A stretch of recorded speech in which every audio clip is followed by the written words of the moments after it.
Get on your knees where you belong, boy. Patricia's manicured hand slammed into Marcus's face with vicious precision. His leather portfolio exploded, sending his MIT doctorate skittering across marble like trash. The Grand Metropolitan Hotel lobby went dead silent. 50 witnesses, 20 phones are already recording. Marcus Washington, 28, and wearing a suit worth more than most cars, stayed on one knee gathering his scattered papers. Blood dotted his lip. His grandfather's worn watch caught the crystal chandelier light. Patricia Whitmore loomed over him, her authority radiating through designer heels and a predatory smile. "Security!" "This animal tried to rob our guests." She kicked his briefcase. Legal documents scattered further. Marcus rose slowly, diploma in hand, voice steady as steel. "Ma'am, I believe there's been a misunderstanding. I'm here for the board meeting." Patricia laughed, sharp and cutting. "Board meeting? You? Have you ever watched someone destroy themselves without knowing it?" The digital lobby clock glowed accusingly. 10:47 a.m., board meeting in 13 minutes. Patricia's eyes narrowed to laser points as Marcus straightened his tie. "Board meeting? You?" Her laugh cut through marble acoustics like breaking glass. "Let me guess, you're here to mop the floors." Marcus knelt again, methodically collecting his papers. Among the scattered documents, a first-class boarding pass from London Heathrow, a black American Express Centurion card, and a confidential folder marked Whitmore Industries Restructure Proposal, EYESONLY. Patricia didn't notice. She was performing for her growing audience. "I've seen your type before," she announced, voice climbing toward hysteria. "Fake suits, stolen credentials, probably causing this place for your drug dealer friends." A young woman near the concierge desk pulled out her phone. Jennifer Kim, corporate lawyer, 32, with 50,000 Instagram followers who trusted her judgment. She hit go live without hesitation. "This is absolutely insane," she whispered to her camera. "Hotel manager racially profiled a guest at the Grand Metropolitan. This is 2025 people." Viewers, 127, 340, 891. Marcus stood slowly, documents organized with military precision. "Miss Whitmore, I believe we share a mutual connection." Patricia's face twisted. "Don't you dare speak my name like you know me, boy." Security. 2 guards approached Luis, mid-40s Hispanic, and Thomas, a black veteran with careful eyes. Both hesitated seeing Marcus's expensive belongings and calm demeanor. "Ma'am," Thomas said quietly, "maybe we should check his identification first." Patricia whirled on him with venomous fury. "Don't think you shared background gives you special insight here, Thomas. This man is a criminal. Are you going to do your job or not?" The crowd murmured. Phones multiplied like mushrooms after rain. Jennifer's live stream exploded.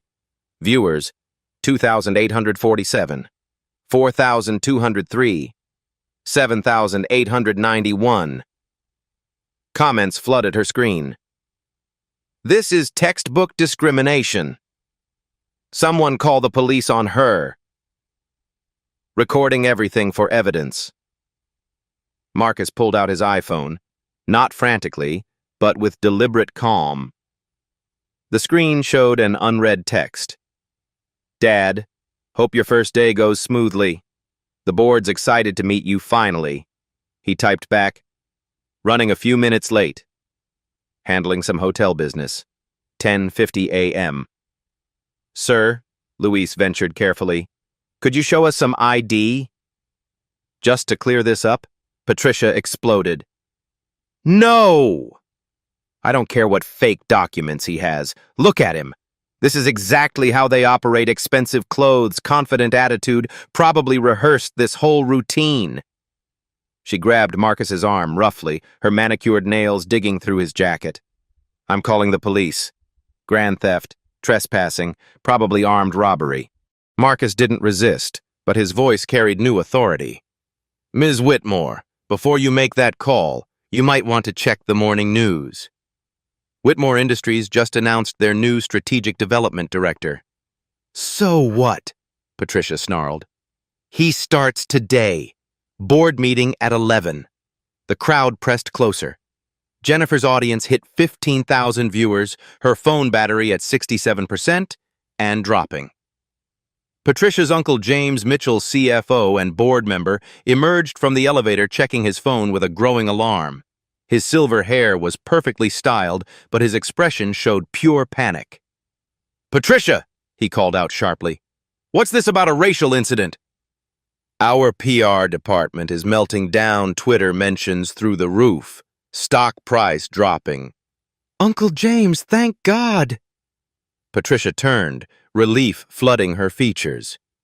"This criminal is trying to scam us, claiming he works for the company. Obviously identity theft." James looked at Marcus' expensive suit, quality leather goods, calm professional bearing, then at his phone showing Jennifer's live stream. His face went corpse pale. 10:52 a.m. Marcus addressed the crowd directly.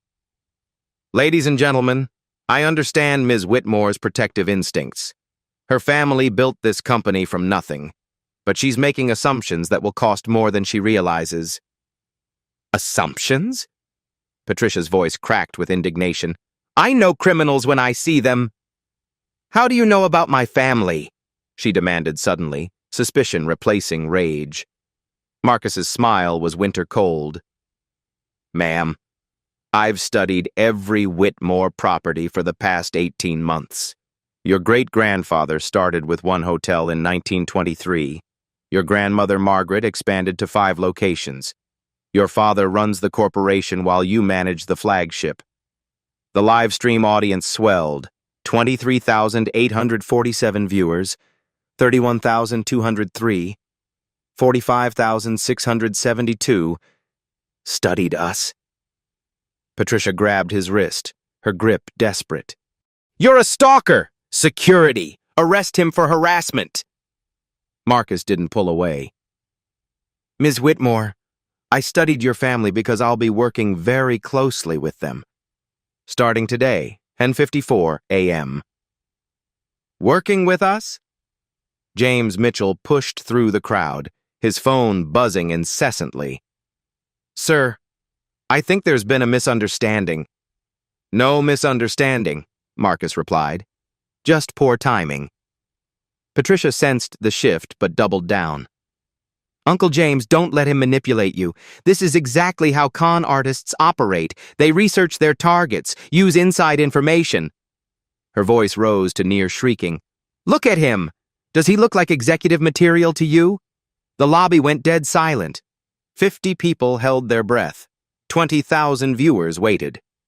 Marcus touched his still bleeding lip and smiled. "Ms. Whitmore, in approximately 6 minutes, you're going to discover that appearances can be very deceiving." 10:55 a.m. The elevator chimed. The full Whitmore Industries Board of Directors emerged 8 executives in $1,000 suits. Leading them was a distinguished black man, 60-ish, with Marcus's exact same eyes and the quiet confidence of someone who'd built empires. He took one look at the scene, his son's bloodied lip, the scattered documents, the recording phones, and his expression hardened to obsidian. Patricia saw him and panicked. "Security! Get this criminal out before the board arrives." The older man pulled out his phone and spoke one word: legal. Marcus checked his grandfather's watch. 10:56 a.m. 4 minutes until the board meeting. 4 minutes until Patricia Whitmore learned she'd just assaulted her own cousin. Jennifer's phone screen exploded with notifications. Her Instagram Live viewership climbed like a rocket. 47,000, 52,000, 61,000 viewers. Comments flooded faster than she could read. "This manager needs to be fired." "At Whitmore Industries, your employee is racist. AF. Someone's about to lose their job. Plot twist coming. Watch the CEO's face." Other phones joined the digital firing squad. TikTok videos multiplied across the lobby. Number sign Whitmore Hotel began trending nationally. 10:57 a.m. Derek Morrison, assistant manager, sprinted from the back office clutching his tablet. At 26, he'd worked hotels long enough to smell career-ending disasters. His screen showed their company mentions skyrocketing, none of them good. "Patricia, what's happening?" He thrust the tablet at her. "Social media is going insane.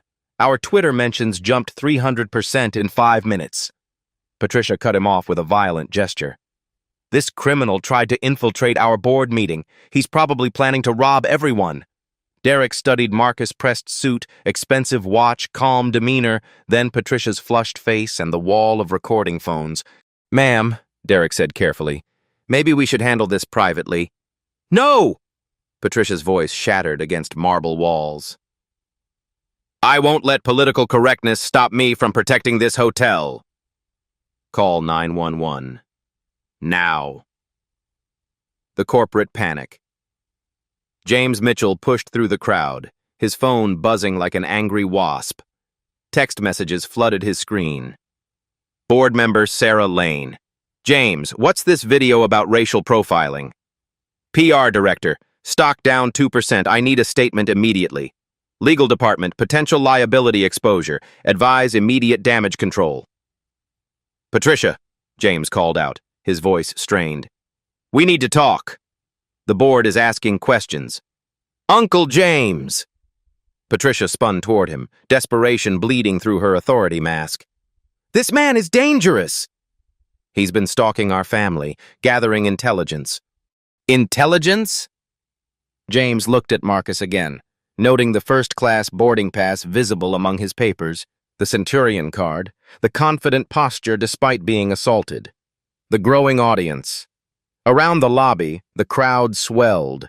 Hotel guests emerged from elevators. Restaurant patrons abandoned their breakfast. Concierge staff pretended to work while filming secretly. A businessman in Armani started his own TikTok live. Corporate meltdown happening right now at Grand Metropolitan. 2 teenagers with matching pink hair went live on Snapchat, whispering commentary like sports announcers. A group of corporate lawyers shared the drama on LinkedIn with professional outrage. The Grand Metropolitan had transformed into a digital coliseum, and Patricia was feeding herself to the lions.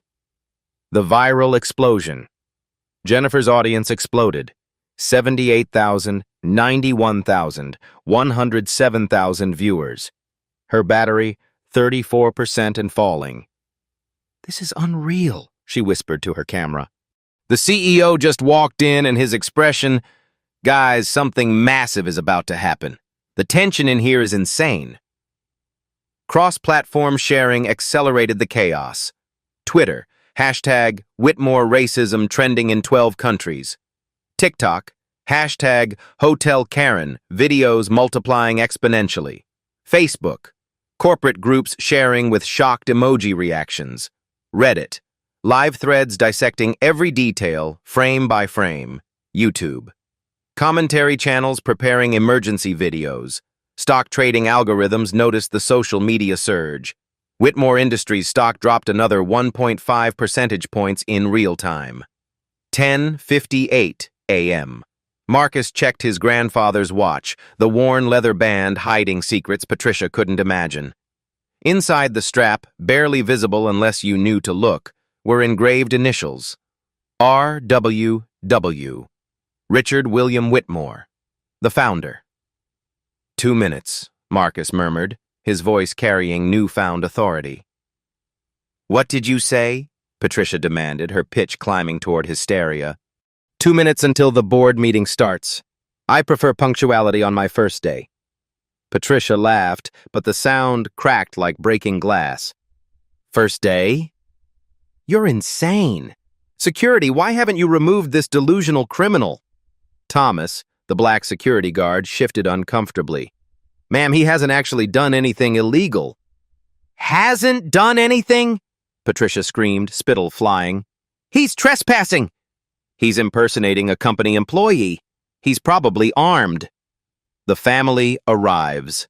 The distinguished black man CEO, Richard Whitmore, approached with measured steps that seemed to slow time itself.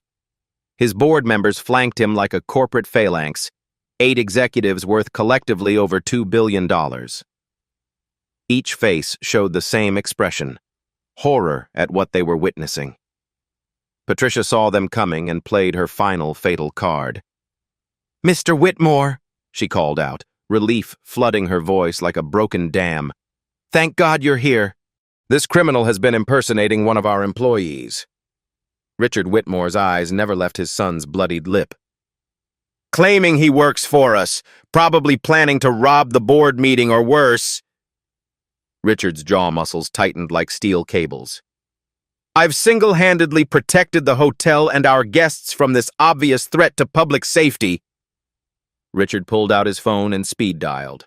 His voice carried across the silent lobby with the authority of absolute power. "Legal department?" Richard Whitmore. "We have a code-red discrimination incident with potential federal implications. I need our crisis team mobilized immediately." The contradiction explodes. James Mitchell grabbed Patricia's arm desperately. "Patricia, you need to stop talking right now. The new strategic development director, we're supposed to meet him in exactly 2 minutes. I don't care about some diversity hire." Patricia shook him off violently. "Can't you see we're dealing with a clear and present danger here?" "But Patricia, listen to me. The new director is Richard Whitmore's own son," Richard finished, stepping into the circle with the finality of a judge pronouncing the sentence. The lobby went tomb quiet. Even the air conditioning seemed to pause.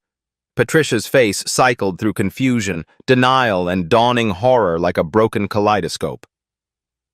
"Son. But you don't have a son. You're not married. The family records show what your grandmother chose to record," Richard said, his voice cutting like surgical steel through flesh. The social media nuclear explosion. Jennifer's live stream peaked at 143,000 viewers. Her phone screen became a blur of comments moving too fast to read. "Oh my God, the plot twist. She slapped the CEO's son. Career suicide in real time. This is better than any Netflix series. Save this video before it gets deleted." 10:59 a.m. "This is impossible," Patricia whispered, but her voice carried in the perfect acoustics. "Our family is... You can't be related to us." Marcus's smile was winter itself. "Patricia, in exactly 60 seconds, you're going to learn that family trees have more branches than you've been taught to see." The board members exchanged meaningful glances. Several checked their Rolexes. The scheduled meeting should start now, but nobody moved. The lobby had become a courtroom, and Patricia stood trial before the entire internet. The final desperate move. Patricia, cornered like a rabid animal, made her last stand. She lunged for Marcus's documents, trying to tear them apart with her manicured claws. "Fake. All fake. I'll prove these are forgeries." But Marcus's hand closed gently over hers, stopping her with surprising strength. His voice remained calm, but authority now rang in every syllable. "Patricia, those documents contain confidential information about your company's restructuring plans. Destroying them would constitute corporate sabotage and federal document destruction." She pulled harder, desperation making her irrational. "I don't care." "You're not who you claim to be." "Actually," said a new voice from behind her, "he's exactly who he claims to be." 11 a.m. The digital clock hit the hour with digital precision. The board meeting should begin. Instead, 80 people watched Patricia Whitmore's world collapse in real time, broadcast to 180,000 viewers and climbing exponentially. Marcus straightened his tie and looked at his father with quiet satisfaction. "Shall we adjourn to the conference room? We have a company to revolutionize." Patricia stood frozen, her hand still clutching torn papers, finally understanding that she'd just destroyed her own career live on the internet while assaulting her own cousin. The twist was coming like a freight train, and she was tied to the tracks. Marcus gently released Patricia's trembling hand and stepped back with the fluid grace of someone accustomed to command. From his inner jacket pocket, not scattered with the others, but protected like a family heirloom, he produced a single document. A birth certificate. Official. Undeniable. State of Massachusetts seal gleaming under crystal chandeliers. Marcus Richard Washington Whitmore, he read aloud, his voice carrying across marble silence. Born October 15th, 1996. Mother, Dr. Sarah Elizabeth Washington. Father, Richard James Whitmore. The crowd leaned forward collectively. Jennifer zoomed her camera with surgical precision. The live stream audience held 180,000 breaths. The family truth unfolds. Washington Whitmore? Derek read aloud, his voice cracking with confusion. Marcus's tone carried the weight of buried history. My mother was Dr. Sarah Washington. Brilliant aerospace engineer. Beautiful, brilliant woman who earned her doctorate at MIT alongside my father in 1995. Patricia's face drained to parchment white. They met in advanced systems design. Study partners became lovers. Lovers became family. Marcus's eyes found his father across the circle, despite certain cultural obstacles. The hidden history. Richard Whitmore. Senior stepped forward, his presence commanding absolute attention. At 58, he carried himself with the quiet authority of someone who'd built empires from nothing. Your great-grandfather, Richard addressed Patricia directly, didn't approve of interracial relationships. Neither did polite society in 1995. So when your father was born, certain family members made editorial decisions about our family tree. The physical resemblance became undeniable under scrutiny.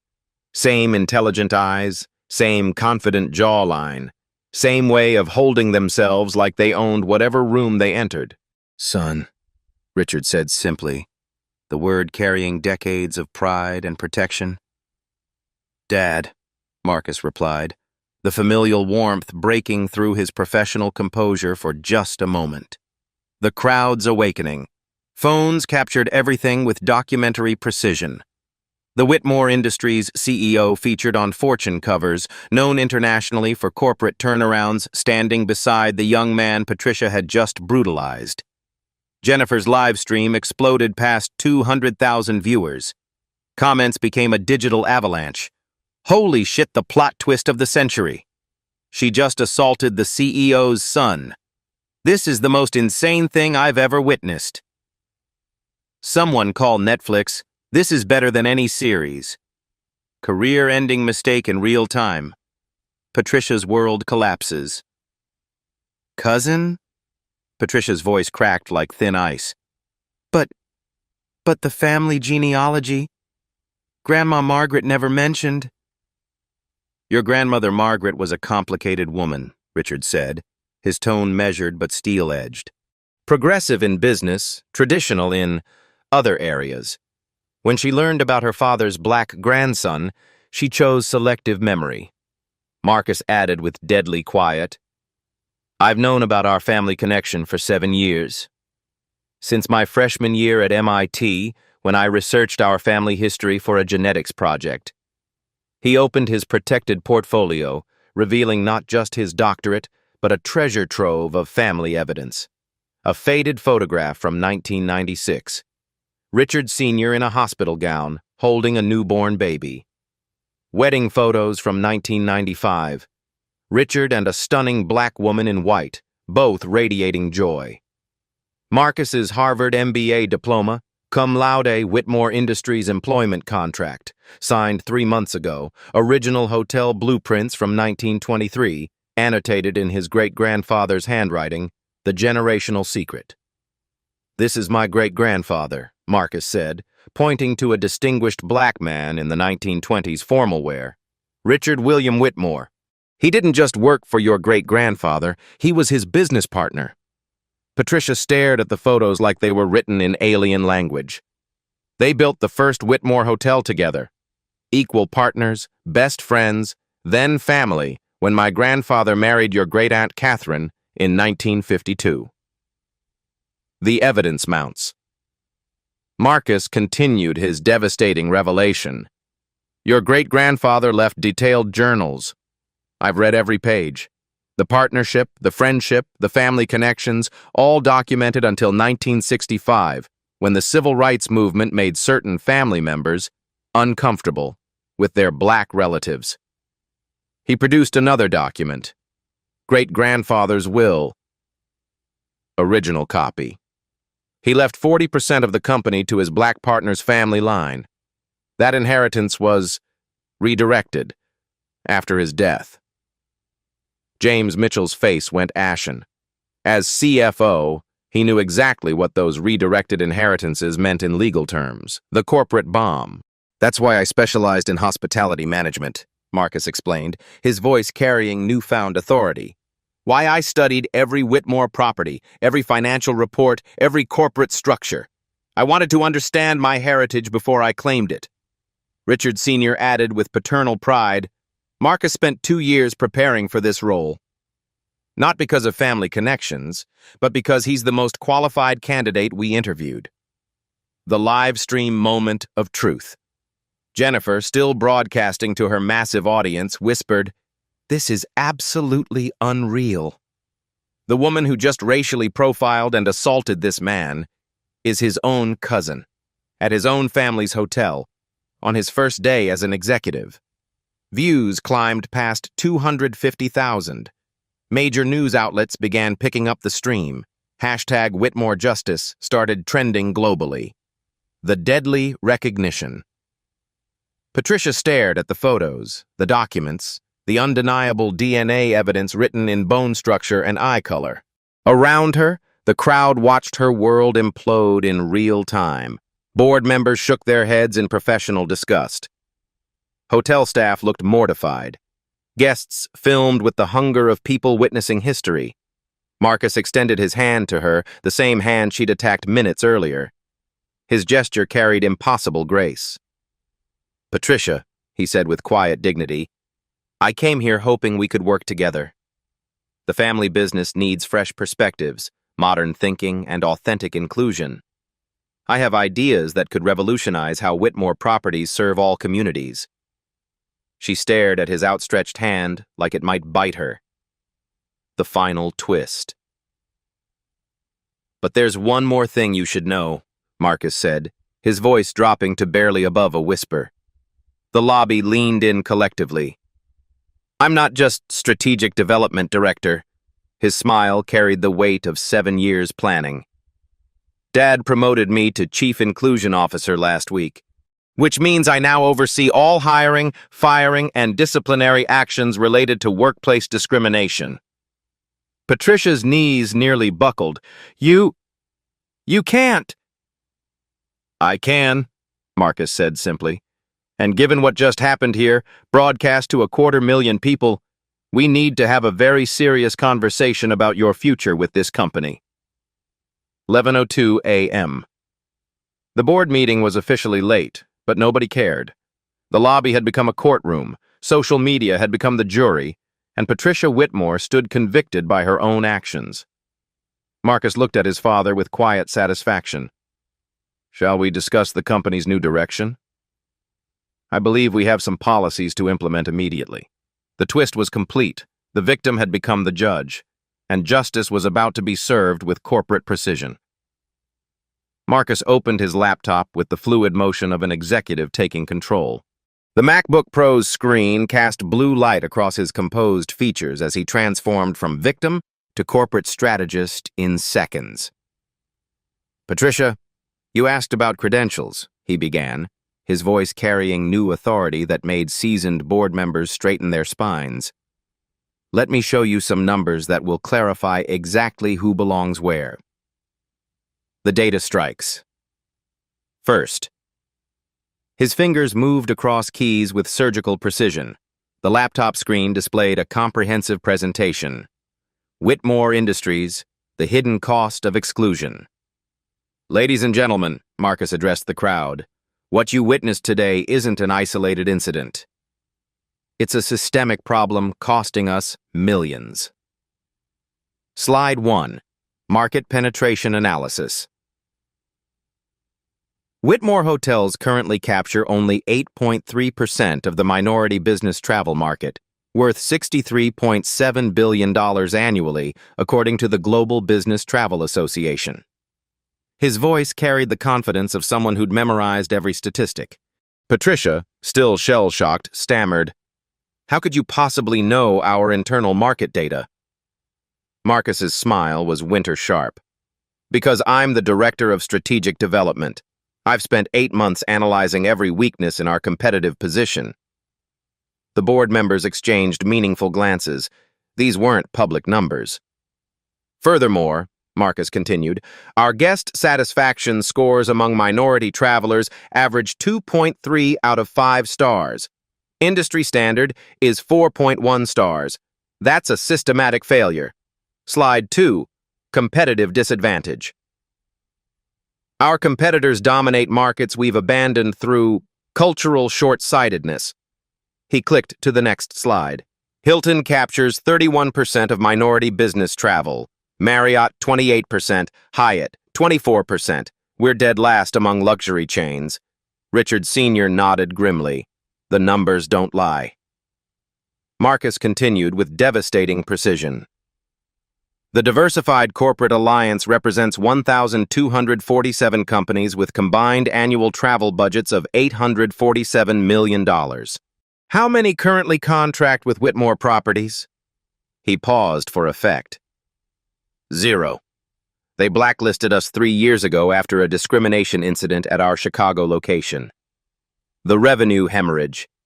Here's what Patricia's attitude costs us annually. Marcus clicked to a detailed financial breakdown. Lost bookings from minority-owned businesses, $4.7 million. Canceled corporate contracts, $12.3 million. Negative online reviews driving away diverse clientele, $8.9 million. Board member Sarah Lane pulled out her own phone, cross-referencing the numbers. Her expression showed confirmation and horror. Total annual loss due to discriminatory practices, $26 million. That's pure profit. We're bleeding because of institutional bias. Derek, the assistant manager, whispered to a colleague, "Those numbers explain why our occupancy rates have been declining." The legal reality check. "But here's where today's incident becomes catastrophic," Marcus said, his tone sharpening like a blade. "Patricia, what you did constitutes multiple federal violations." He advanced to his legal analysis slide. Civil Rights Act Title 7, Workplace Harassment, Section 1981, Denial of Contractual Rights, Americans with Disabilities Act implications if any guests felt unsafe. And given that this occurred on live stream, Jennifer's phone showed 287,000 current viewers. The number climbed in real time. We're looking at viral evidence of institutional discrimination. The Department of Justice prosecuted a hotel chain in Atlanta for similar incidents, $15 million settlement. The federal investigation threat. Moreover, Marcus continued relentlessly, this incident provides probable cause for federal investigation of our entire operation. The Equal Employment Opportunity Commission will audit every hiring decision, every promotion, every guest complaint from the past 5 years. James Mitchell's face went ashen. Marcus, surely they wouldn't. They absolutely would. The Biden administration established precedent with the Riverside Hotel Group case. Federal investigators found systematic discrimination dating back decades. Patricia's voice cracked. You're exaggerating.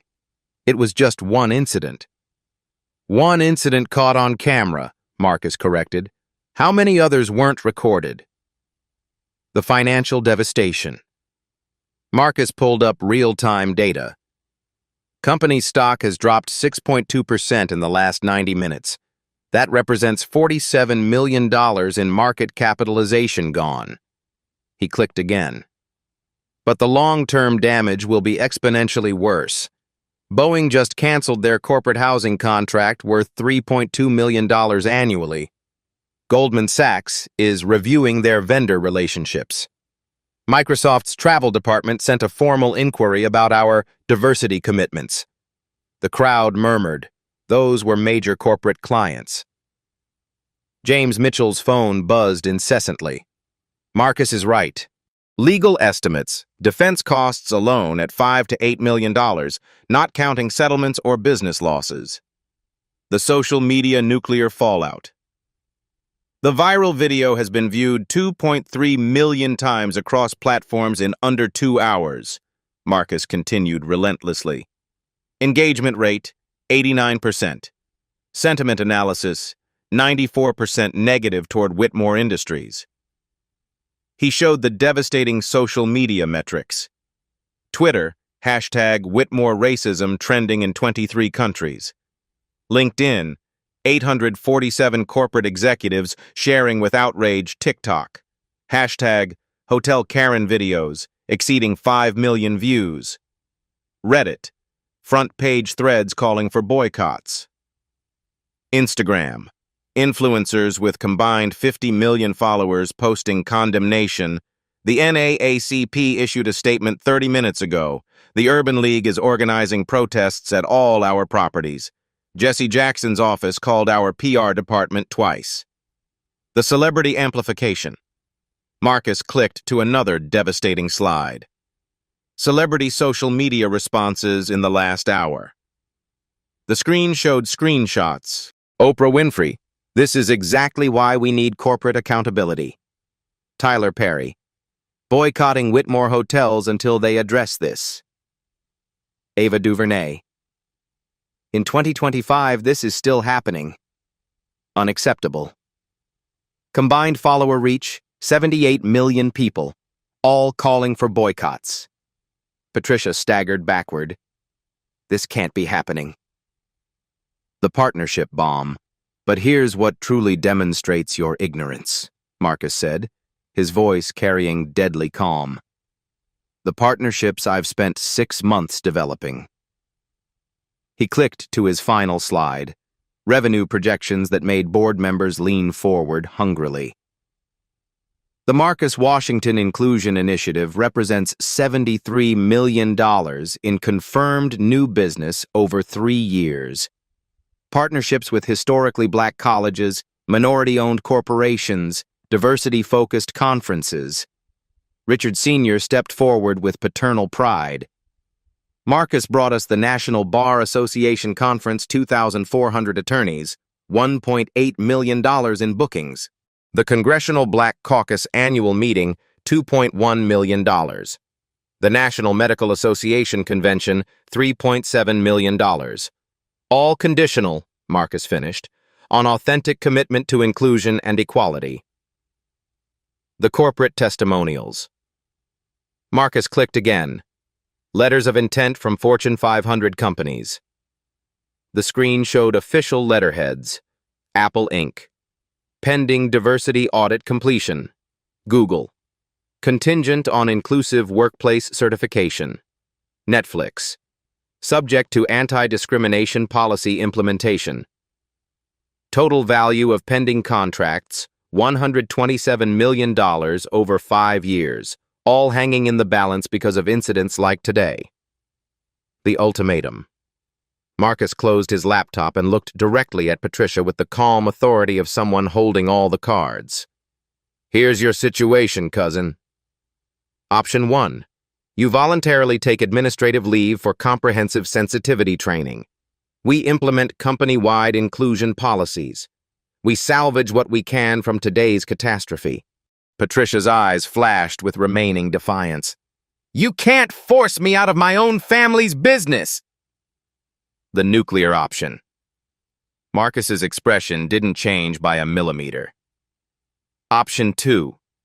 This live stream becomes Exhibit A in a federal discrimination lawsuit. Every racist comment you make gets played in court. Your assault on me becomes evidence of institutional bias. He paused, letting the implications sink in. The legal discovery process will examine every email you've sent, every hiring decision you've influenced, every guest complaint you've handled. How many other incidents will they find, Patricia? The corporate mathematics Richard Sr. produced his phone, showing Patricia the brutal numbers. Stock down 7.1% now. The legal department projects total exposure at $15 to $25 million in lawsuits alone. He scrolled through news alerts. Wall Street Journal requesting comment. CNN wants an interview. 60 Minutes just called our communications director. James Mitchell, her own uncle, spoke with funeral solemnity. Patricia, the board has an emergency session in 10 minutes to discuss liability exposure. The insurance company is already questioning coverage. The personal reckoning. There's one more consideration, Marcus said, his voice dropping to barely above a whisper. I could destroy you completely. Criminal assault charges, civil rights violations, make you unemployable in hospitality forever. The crowd held its breath. Jennifer's live stream audience peaked at 340,000 viewers. But that's not who I am. Marcus's dignity made Patricia look smaller by comparison. I didn't come here for revenge. I came here to build something better. The final choice. However, Marcus continued, my restraint has limits. You have exactly 60 seconds to choose. Voluntary cooperation or complete destruction. He checked his grandfather's watch. Training and supervised re-entry or termination with cause that follows you forever. Patricia looked around the lobby at recording phones, disgusted faces, her own family's judgment. The walls of privilege she'd lived behind her entire life had crumbled in 90 minutes. The moment of truth. Your choice affects more than just you, Marcus said with quiet finality. Every employee here, every guest who trusts our brand, every family member who built this company, they're all watching. He gestured to Jennifer's phone. 350,000 people are waiting for your answer. The digital clock showed 11:09 a.m. 9 minutes that changed everything. Richard Sr. addressed his niece formally. Patricia Elizabeth Whitmore, as CEO of Whitmore Industries and your uncle, I'm offering you one chance to salvage your career and this family's reputation. The corporate crossroads. Patricia stared at Marcus, the cousin she'd just learned existed, the executive she'd brutally assaulted, the man now holding her entire future in his measured hands. 30 seconds, Marcus said quietly. The lobby fell silent except for the sound of phones recording history. Patricia had built her authority on keeping people like Marcus out. Now she faced a choice: evolve or be destroyed by the very prejudice she'd wielded like a weapon. The irony was perfect. The man she'd tried to exclude now controlled her inclusion. What's it going to be, Patricia? Marcus asked with the patience of someone who'd already won. The clock ticked toward her answer. Patricia stared at her reflection in the polished marble floor-scattered documents, recording phones, the cousin she never knew existed but had just humiliated before the world. Her manicured hands trembled as reality crashed over her like a corporate tsunami.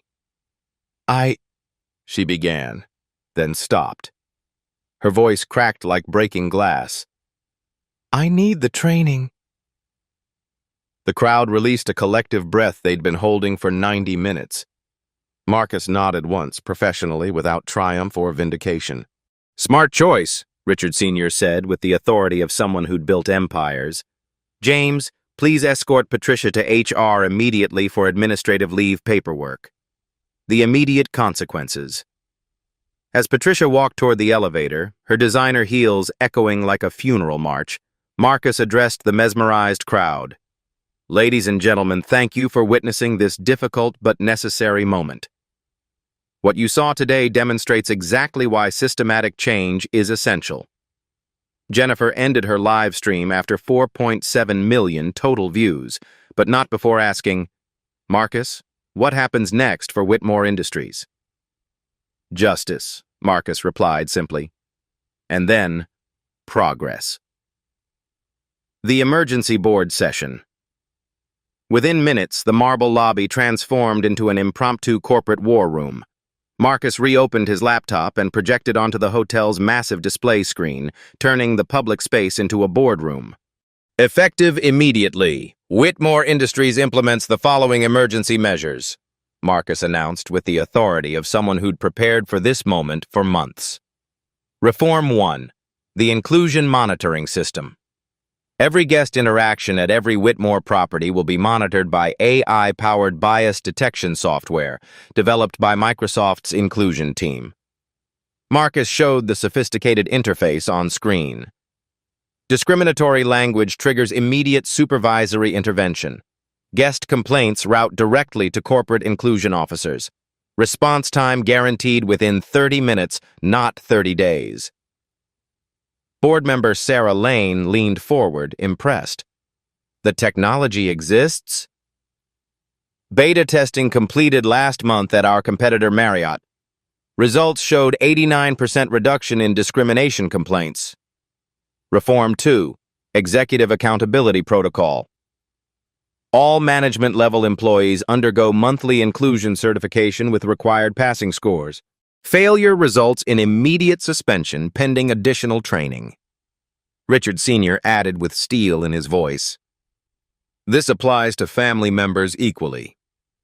Blood relation provides zero protection from accountability. Marcus clicked to the next slide. Additionally, we're implementing 360-degree feedback systems where staff can anonymously report discriminatory behavior by supervisors. Reform 3. Community Investment Initiative. We're allocating $12 million annually to support minority-owned businesses throughout our supply chain. Marcus displayed detailed partnership projections.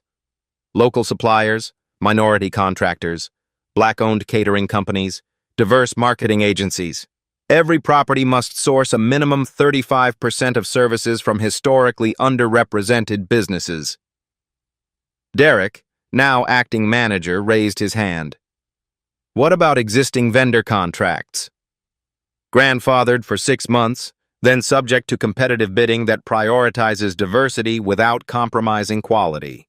Reform 4. Transparent accountability reporting. Quarterly diversity reports publicly available on our website, tracking measurable progress on inclusion metrics. Real numbers, real accountability, real consequences for failure. Marcus showed mock-up reports. Guest satisfaction by demographic, employee diversity percentages, discrimination complaint resolution times, community investment impact. No more hiding behind corporate PR speak, Richard Sr. declared. If we're failing, the public deserves to know. The immediate implementation. Within 2 hours, concrete changes began cascading through the organization. Derek received immediate promotion to general manager with a $25,000 salary increase and inclusion training certification requirement. All hotel staff attended emergency sensitivity briefings led by corporate inclusion specialists flown in from headquarters.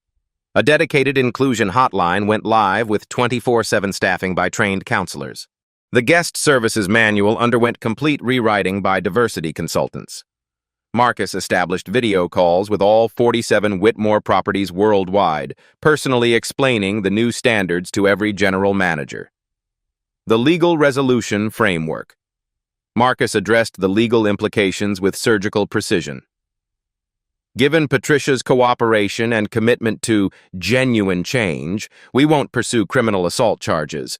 However, the incident remains fully documented for training and legal protection purposes. He looked directly into Jennifer's camera, which she'd restarted for the reform announcement. This isn't about punishment, it's about systematic transformation. James Mitchell, visibly relieved, asked, "What about the federal investigation risk?" "We're preemptively inviting Department of Justice oversight," Marcus replied. "Voluntary compliance audit, full transparency, proactive reform implementation. Turn potential prosecution into partnership." The corporate transformation timeline. Richard Sr. announced to the assembled crowd, "Today marks the beginning of the Whitmore accountability era. Every hotel in our international chain will implement these policies within 45 days, not 45 months. The board members nodded approval, several already coordinating implementation calls with regional directors. Marcus added, "We're also establishing the Whitmore Foundation for Hospitality Inclusion, $50 million endowment supporting diversity education in hotel management programs nationwide." The personal healing process. Later, in the now quieter lobby, Marcus spoke privately with Thomas and Luis, the security guards who'd been placed in an impossible position. "You're not in trouble," Marcus assured them. "Institutional bias creates no-win situations for frontline employees. Our job is changing the institution, not punishing individuals caught in its machinery." Thomas, the black guard, nodded gratefully. "Thank you for handling this with dignity, sir. You could have destroyed everyone involved." Marcus replied, "Destroying people doesn't build better companies. Changing systems does." The data vindication. Within 48 hours, measurable results began flowing. Online reviews shifted dramatically positive, plus 47% satisfaction ratings. Minority business inquiries increased 340% across all properties. 4 major corporate diversity contracts signed, $7.3 million total value. Employee satisfaction surveys showed immediate confidence improvements in reporting discrimination. Stock price recovered completely and climbed 3% above pre-incident levels. The follow-through commitment. Marcus established weekly video conferences with all property managers, creating direct accountability chains bypassing traditional corporate bureaucracy. The first reports showed remarkable progress. 0 discrimination incidents reported system-wide staff confidence in reporting procedures. 96%. Guest satisfaction among minority travelers. Up 52% employee diversity in management positions. Up 23%. Patricia's redemption path. 2 weeks into her administrative leave, Patricia sent Marcus a handwritten letter on personal stationery. "I'm learning things about myself, my family, and my assumptions that I should have confronted decades ago. Thank you for choosing transformation over destruction. I don't deserve your grace, but I'm determined to earn it." She'd enrolled in intensive cultural competency training at Georgetown University and was scheduled for psychological evaluation before potential return in 6 months. The industry ripple effect. Other hotel chains began implementing similar policies within weeks, citing the new Whitmore standard in press releases. Hospitality industry publications featured Marcus on covers. The executive who changed everything overnight. Harvard Business School added the incident to their crisis management curriculum as a case study in transforming discrimination into systematic reform. But Marcus consistently told reporters, this wasn't about one incident or one person. It was about building systems where the next Marcus doesn't have to prove his humanity to access his own inheritance. The measurable legacy. 6 months later, Whitmore Hotels led the entire hospitality industry in minority guest satisfaction scores, employee diversity metrics, community investment impact, discrimination complaint, resolution speed. Most importantly, 0 tolerance incidents reported across all properties. Marcus kept his grandfather's watch but added a new daily ritual.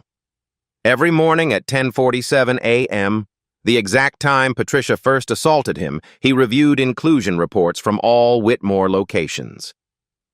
The ultimate victory. The most powerful change wasn't in policies or procedures. It was a cultural transformation achieved through intellectual supremacy over systematic bias. No lawsuits, no criminal charges, no destroyed careers, just measurable, sustainable progress built on data, dignity, and determination. Marcus had proven that changing minds changes everything. And sometimes, the most powerful revenge is refusing to seek it. 18 months later, Marcus stood in the same marble lobby where Patricia had slapped him, but everything had transformed. The walls now displayed a permanent installation. The inclusion commitment, a pledge signed by every Whitmore employee from janitors to executives. The Grand Metropolitan had become a pilgrimage site for business schools and civil rights organizations. Corporate leaders flew in specifically to study their inclusion model. Marcus kept his grandfather's watch, but added a morning ritual that had become legendary among employees. Every day at 10:47 a.m., he reviewed real-time inclusion reports from all 47 Whitmore properties worldwide, 0 incidents for 387 consecutive days. The personal legacy. Grandpa would be amazed, Marcus told his father during their weekly check-ins at the hotel restaurant, the same space where Patricia had once tried to have him arrested. Richard Sr. smiled over his coffee. He'd be proud of the man you became, not just what you accomplished. Turning hatred into healing, that's true strength. Their conversation was interrupted by familiar footsteps. Patricia approached their table, her posture humble but determined. 18 months of intensive training had genuinely changed her. "Marcus, Mr. Whitmore," she said quietly, "I wanted you to know the Washington, D.C. property just achieved 98% guest satisfaction across all demographics. Best scores in our history." She managed the D.C. location now, having returned from training with genuine transformation and a probationary promotion earned through measurable results. The corporate evolution. Marcus pulled up his tablet, showing the quarterly diversity report that would go public that afternoon. The numbers told a story of systematic transformation. Minority business partnerships, up 450%. Employee diversity in management, 41%. Industry, average, 19%. Guest satisfaction among underrepresented communities, 4.8 out of 5 stars. Revenue from inclusion initiatives, $127 million annually. Stock performance, outpacing industry average by 23%. "We're not perfect," Marcus told Patricia, "but we're measurably better every quarter." The ripple effect. The transformation had spread far beyond Whitmore Industries. Marcus's methods became the inclusion gold standard studied by Fortune 500 companies worldwide. His keynote speeches commanded six-figure fees, but he donated everything to the Whitmore Foundation for Hospitality Inclusion, now worth $200 million, and funding diversity programs at 73 universities. The original live stream had been viewed 47 million times, spawning documentaries, case studies, and a Harvard Business Review cover story. How one slap changed an industry. The ongoing mission. Marcus traveled constantly now, visiting Whitmore properties and speaking at corporate inclusion summits. His business card read, Marcus Washington Whitmore, Chief Inclusion Officer and Strategic Development Director. The dual title was intentional. Strategy without inclusion is just expensive discrimination. His morning routine never varied. Wake up. Check inclusion reports. Ensure yesterday's progress wasn't lost to today's complacency. The global recognition. The United Nations invited Marcus to address their global compact on corporate responsibility. Fortune named him to their 40 under 40 list.